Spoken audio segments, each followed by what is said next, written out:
Welcome to the Orton Gillingham Podcast, a BrainSpring production. Today, we'll hear from Nicki Winter, a dyslexia therapist and the creator of Brilliant Strengths, a strengths-based program designed to raise self-esteem and lower anxiety in students with dyslexia. Then, we'll introduce our Student of the Month for January 2024. Hey, everybody. Welcome back to the Orton Gillingham Podcast. We, as you know, my co-host Katie has been with us for many podcasts, and we've been having so much fun with her. But Katie has moved on and is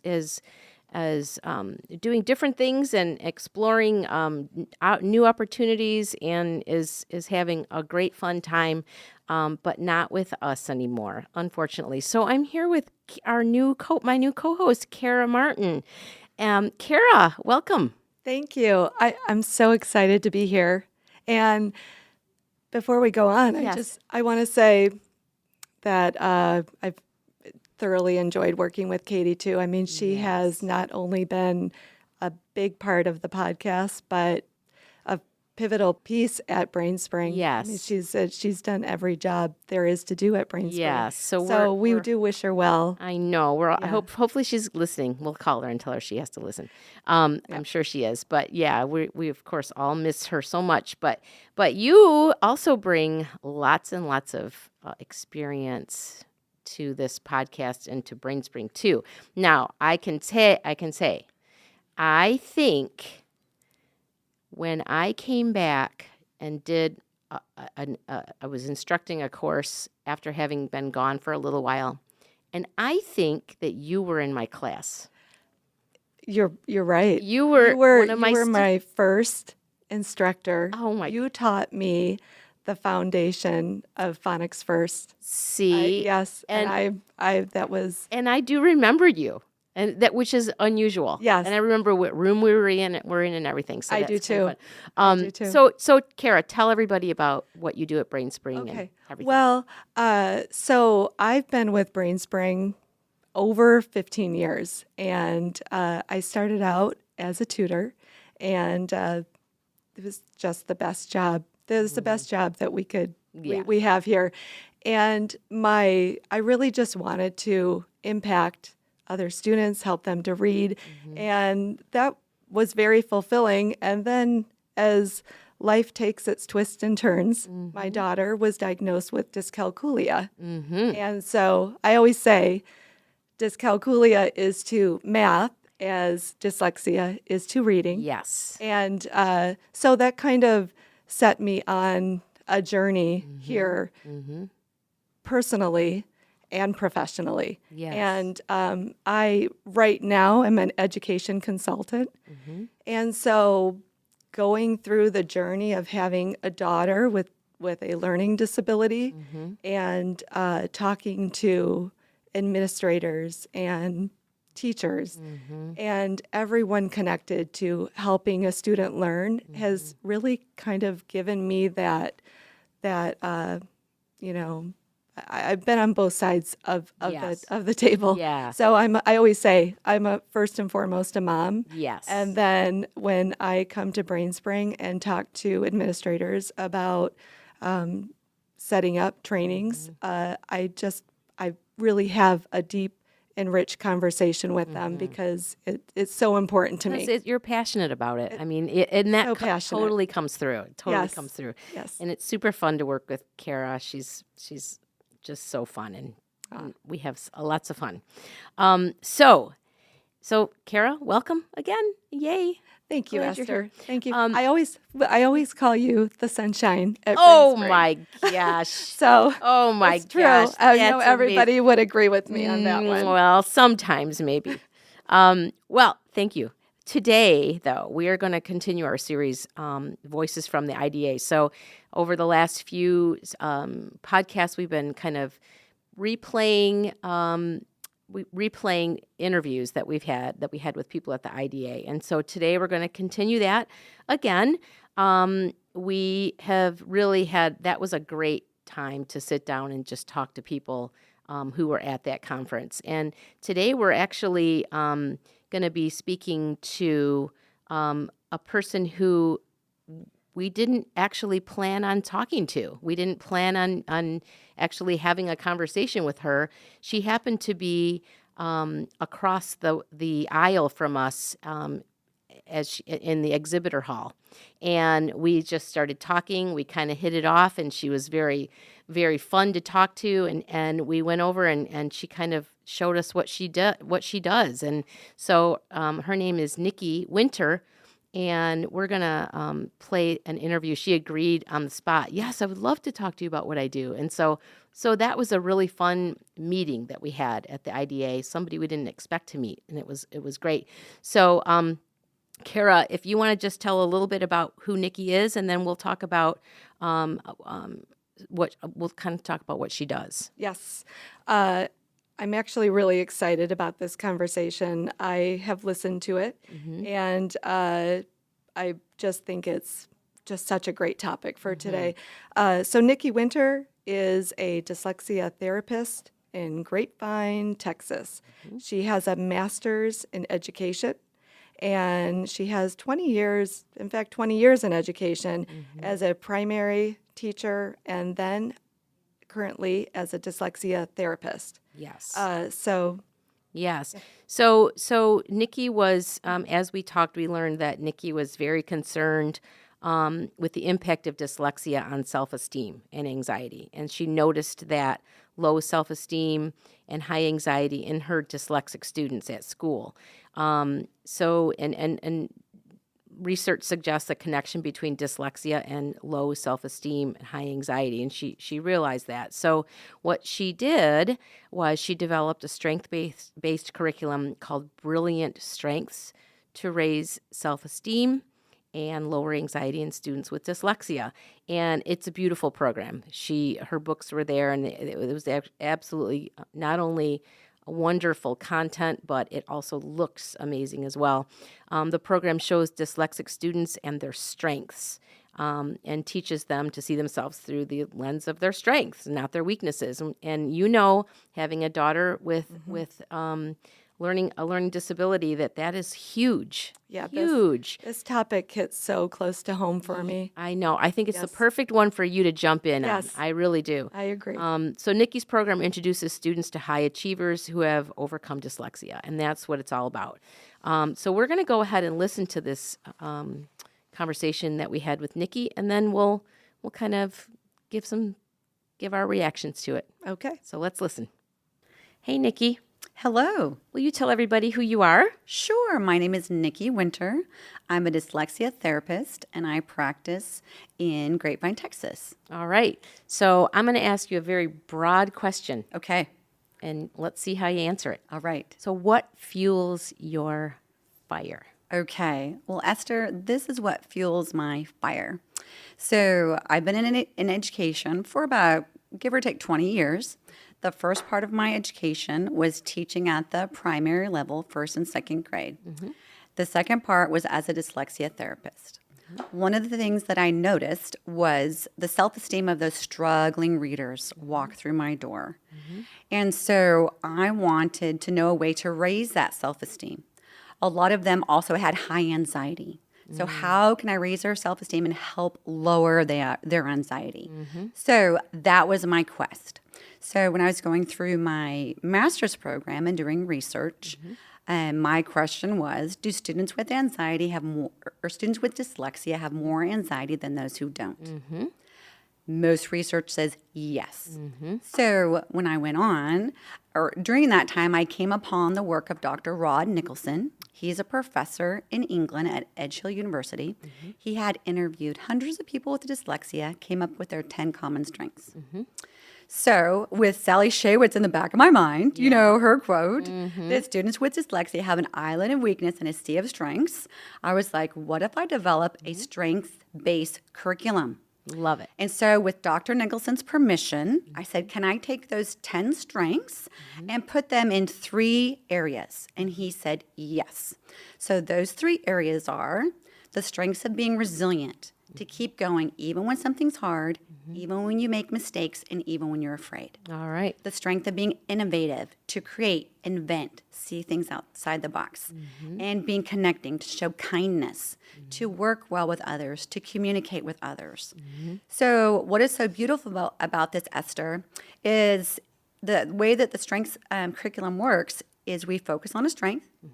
We bring in a children's literature book that demonstrates that. With the student, you discuss how they illustrate that strength. We record it on a strengths map. And then you read about an inspirational person with dyslexia in the book Brilliantly Dyslexic. So they start out with a blank strengths map, and we add their strengths all throughout. So when they finish, they have a complete strengths map. So now they're looking at themselves through the lens of their strengths instead of the lens of their weakness. Yes. Because for years, most students with dyslexia have walked through the education door with that lens. Yes. And so we want to see that. So what is the neatest thing is as you're going through this, they start to see their strengths. And not only physically, but emotionally. So students who've had stomach aches, those stomach aches start to go down, or headaches. And then parents will often say, okay, they just asked for books for Christmas. They have never asked for books for Christmas. Or a teacher will walk by and go, okay, he just raised his hand in class to voluntarily read. Yes. So those are like the tangible pieces that come out of it. Right. And so that's what fuels my fire, is hearing those stories from my own classroom and then from other therapists who have come up.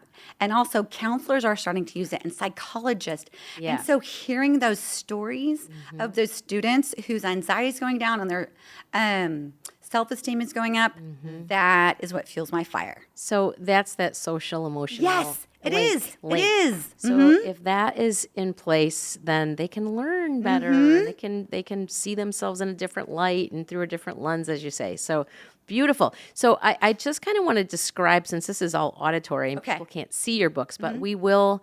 We can post pictures of this, and we can post links in our show notes so people can actually see this, because it's very beautiful.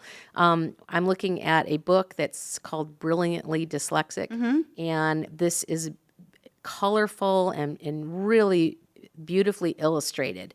So can you tell us about who illustrated your book? Yes, you may. So, so the books Brilliantly Dyslexic and Brilliant Strengths both have the same book designer. So we have the same color palette, and she puts it all together. The neat thing about the book Brilliantly Dyslexic, it's a book of 22 biographies, and it's illustrated by 22 different artists. So it's beautiful. It is beautiful. You are exactly right. Just so beautiful. So how did you choose those illustrators? How did you? Okay, so Brilliantly Dyslexic is written by my colleague Liz Trudeau. So she had contacts in the artistic world and gathered those. Okay. So that is how she did that. And then what's neat is her husband, Paul Trudeau, is also an artist. He did one in here. So I asked Paul to illustrate my characters. So for resilient, it's Rosie the Resilient. For innovative, it's Ivan the Innovator. And for connecting, it's Carl the Connector. Okay. And what's amazing about Paul Trudeau is he also has dyslexia. Oh, all right. And he is just one of those amazing artists. And I mean, I had a short conversation with him describing these characters that I wanted. And he sent me the drafts, and they were exactly, I'm like, how did you get in my head? Yeah. You know, how did you get it? Because this is what makes it tangible. Yeah. So I had I was teaching cursive, you know, and part of our lesson, and one of our students was getting a little frustrated with the cursive F, and his friend next to him goes, you know what? You're being just like Rosie the Resilient. You are not giving up. Oh. So that's what I like about it, because these are lessons that they're going to go with them, you know, through elementary, middle, high school. Yes. So, well, they're lifelong skills. Yes. That all of us need. Right? We all need that. So think back, way back. Okay. When you started college. Yes, ma'am. Where did you see yourself going? Did you always see yourself as an educator? Did you see yourself as a special educator? what brought you to where you are now, do you think? That is a great question. What's interesting is when I was in my teaching credential program, one of my classes was on children's literature. And one of the evening classes was on bibliotherapy, so using books as therapy. And I thought that was so interesting. And so that's what Brilliant Strengths incorporates, right, is children's literature to illustrate those strengths. Back then, I wanted to be a teacher. That's the field that I wanted to go in, and did it for years and loved it. And at the urging of a mentor, she recommended I go into becoming a dyslexia therapist. Okay. And it just, you just love it more and more. You're like, Yeah. I love this. I love this. Did you know anybody that had dyslexia? That is a great question. I did not. Yeah. I did not. So it was just something that was intriguing to you, right? Have you learned over the years so much more about dyslexia? Oh, my word. Yeah. Definitely. Yeah. Definitely. So I ended up getting my master's in education and, became a dyslexia therapist and have absolutely loved that research part and the academic part. But like you said, that social emotional piece as well. It's so big now. And 10 years ago, no one talked about that. No. No one talked about it. And that was like the missing link sometimes. You can have all of the pieces there, the educational pieces, but if you have a kid who's sad and or struggling or doesn't know how to, say how they're feeling, you're going to hit a wall, right? Right. So this is a great connection to that. This is beautiful. So any last words for anybody who isn't familiar with what you do, or any words of inspiration that you can offer to people that maybe have a child who's kind of stuck or anything? Sure. So one of my students, when I first started the program, he was like a big piece of that inspiration to me. He was sitting across from me when he first started therapy, and he goes, "Mrs. Winter, sometimes I feel like I'm running a race. I'm standing still and everyone else is passing me by." And so, when you hear that from this 11-year-old and that heaviness on his heart, right? But then when you start to focus on their strengths and then see them a year from now, and then he go, "You know what? It's hard for me, but now I know I can do it." Yeah, confidence. Yes, it's that confidence growing. So I think the last words, whether you're a therapist, a general education teacher, a parent, a psychologist, a counselor, is to focus on their strengths. Sometimes I think it can be easier to focus on that the weakness, but let's focus on their strengths. That would be my last words, is focus on their strengths, help them put on that lens of seeing themselves through their strengths as well.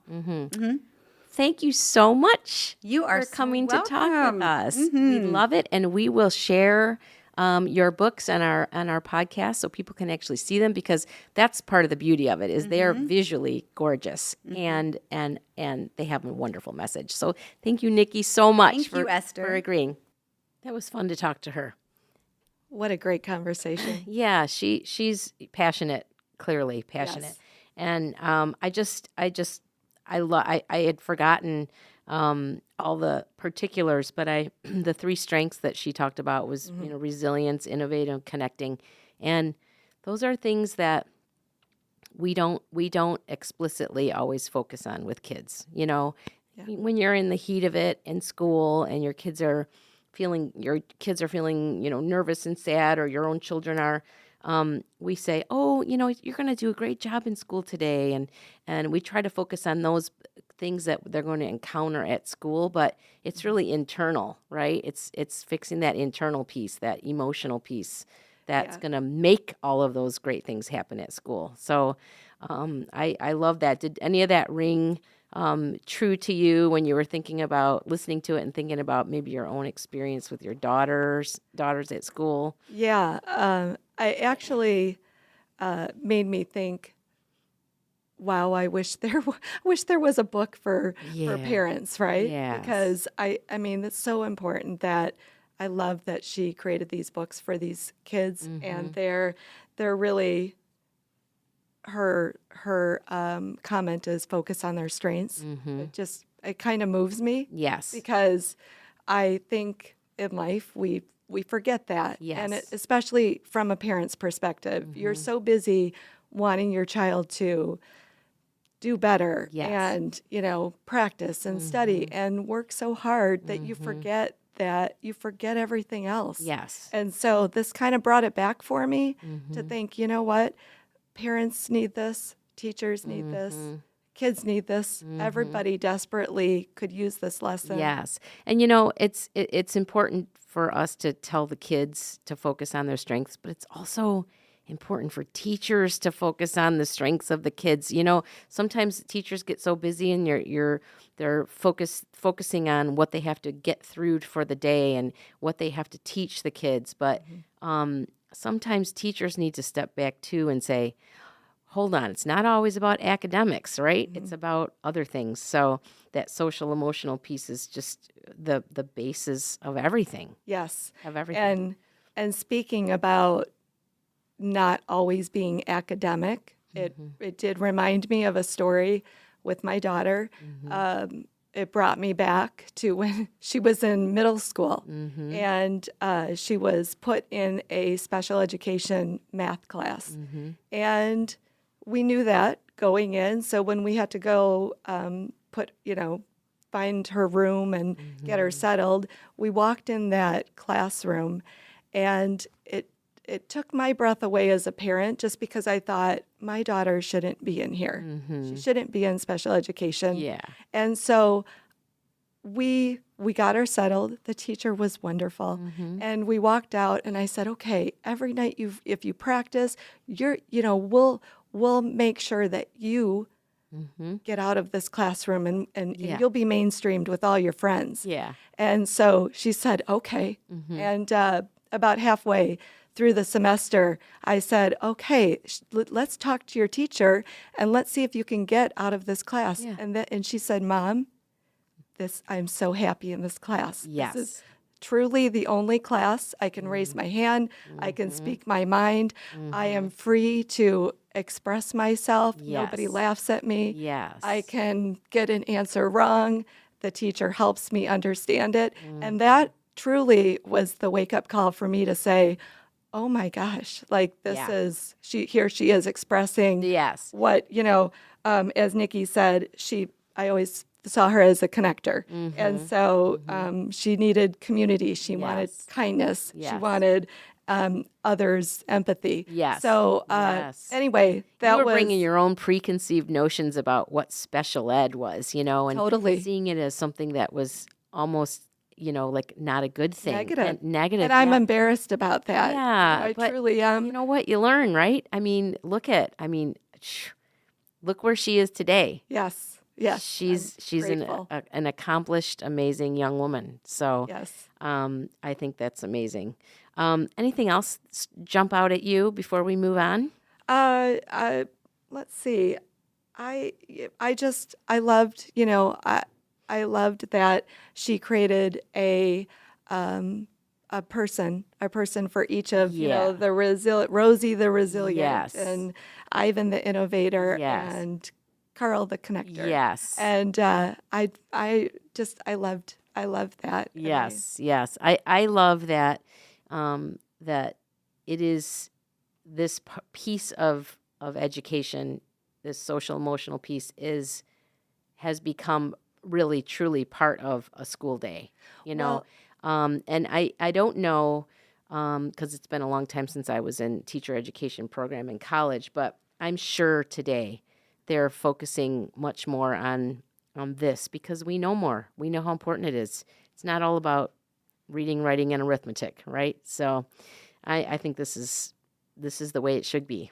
Well, what about you, Esther? Did you what is your experience with this? Was this something as a teacher? 'Cause you've been through Yeah. the whole gamut too.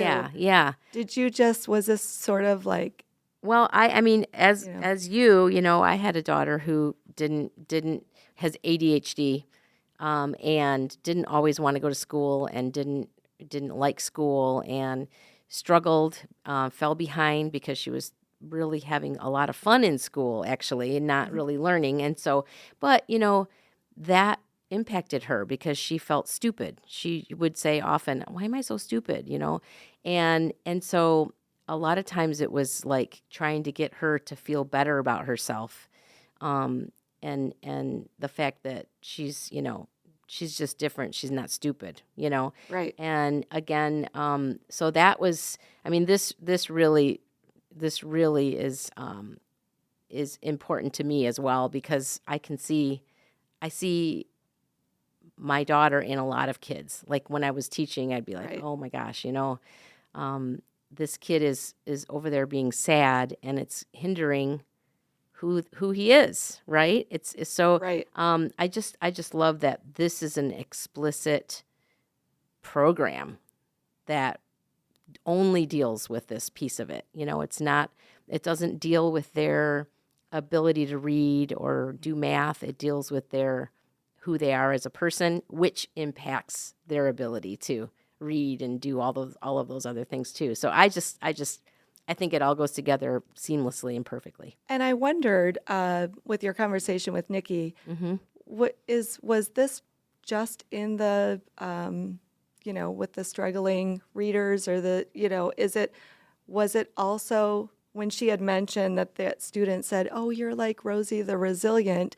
was that in the gen ed atmosphere? Because I thought, oh, it'd be great if these kids could learn that too. Yeah, you know what? I think that at that point she may have been in the special ed class. Okay. But I'm not exactly sure. I'd have to go back and listen to that again. But you're right. It doesn't just belong in a special ed classroom. It belongs in a tier 1 classroom because Yes.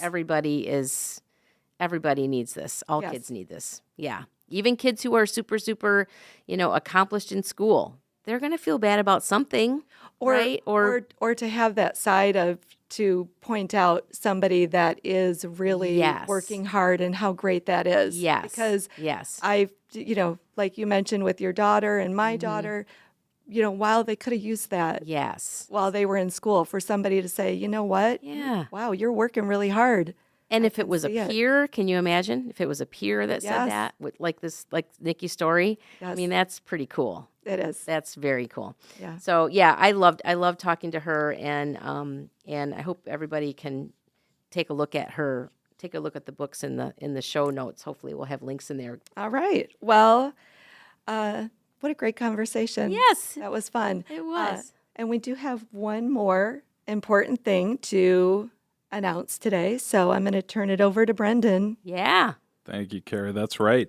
Before we go, we do have a major announcement, and it's our Student of the Month for January 2024. So we are Yay. thrilled to honor, drumroll, Xavier Kennedy. Ooh. Yeah, so Xavier Kennedy came to Brainspring in the summer of 2023, and she was preparing to enter the 3rd grade. Testing by a neuropsychologist uncovered the possibility of early onset dyslexia or other unspecified learning disorder. Further testing by Brainspring revealed she was reading a 1st grade passage at the frustration level. Xavier has been with Brainspring for 7 months and has diligently worked with a tutor twice per week. As a result, her fluency is improving and she's gaining more confidence, which is Right. awesome. She recently completed Layer 2 of the Phonics First curriculum and is itching to tackle Layer 3. All right. As a result of her hard work and dedication, Xavier is now reading a 1st grade passage at the independent Yay, level. Xavier. Oh, Xavier. So her mom is thrilled because she finally picks up books and has started to enjoy reading. Awesome. So from all of us here at Brainspring, great job, Xavier. You are our Student of the Month. You're the student of the month. Yes, you're the student of the month. Oh, yeah, we think you're awesome. You're the student of the month. Congratulations. Woo! Don't you just love that, Kara? I love it. I was so excited to hear it. That's the only reason why I ever want to do this podcast, so I can hear Student of the Month song. So it's awesome. Thank you, Brendan. That was amazing, and congratulations, Xavier. Yay. So we are going to say goodbye for today, but remember that we do have one more conversation, the last conversation from the IDA conference that we're going to explore on our next podcast. So until then, thank you, Kara. Thank you, Esther. Yay. Thanks for having me. And I just want to say, if anybody wants to comment or give us, some feedback, Yes, would love it. we would love it. Always love it. Thank Yes. you. All right. All right, See you thank next you. time. Bye-bye. Bye. Thank you for listening to the Orton Gillingham Podcast, a BrainSpring production. For additional content, please subscribe to our newsletter, visit our website at brainspring.com, or follow us on social media. To submit questions or comments, please email us at podcast@brainspring.com. Your feedback is always welcome.